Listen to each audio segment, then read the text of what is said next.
जनक के आंगन ही दुल्हा बनल श्री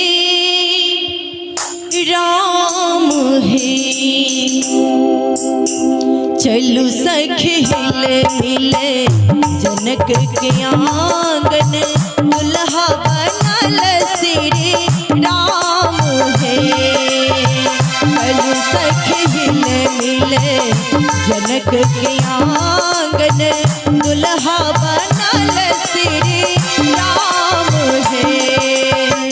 दुल्हा बनल श्री राम है। बहुत सुंदर।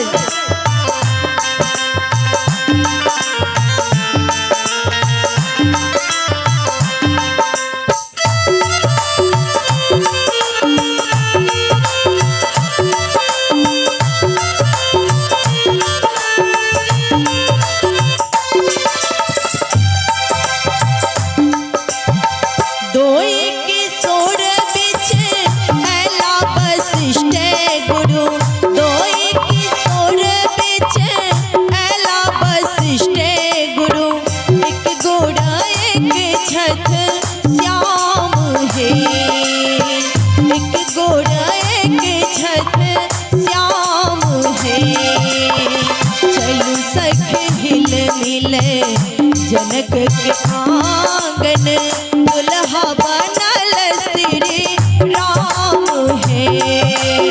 दुल्हा बनल श्री राम है।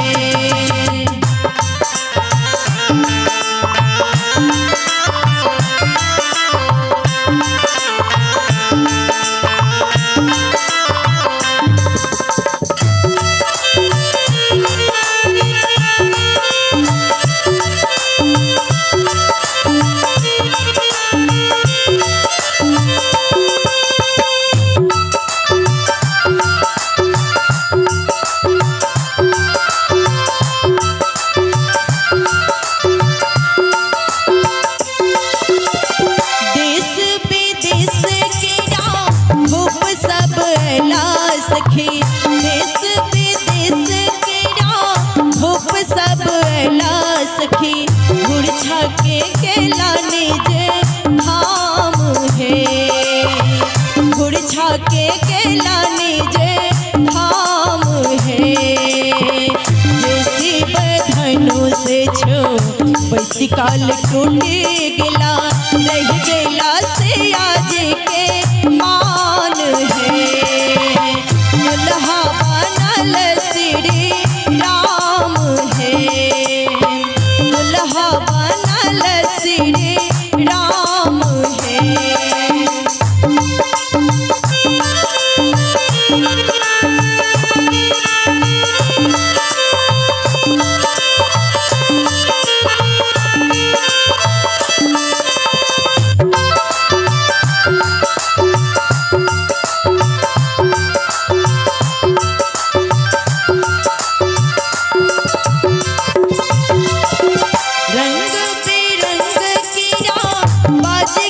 सज सखी रंग बिरंग कीड़ा बाज गेल सज सखी बरसल सोमन आकाश है।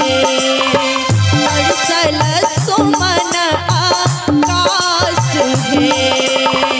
देहिक बेदेहिक मिट गेल आहे सखी मिट गेला तीनों आप है। दुल्हा बनल श्री राम है। चलू सख हिले मिले जनक के आंगन। चलू सख हिले मिले जनक के आंगन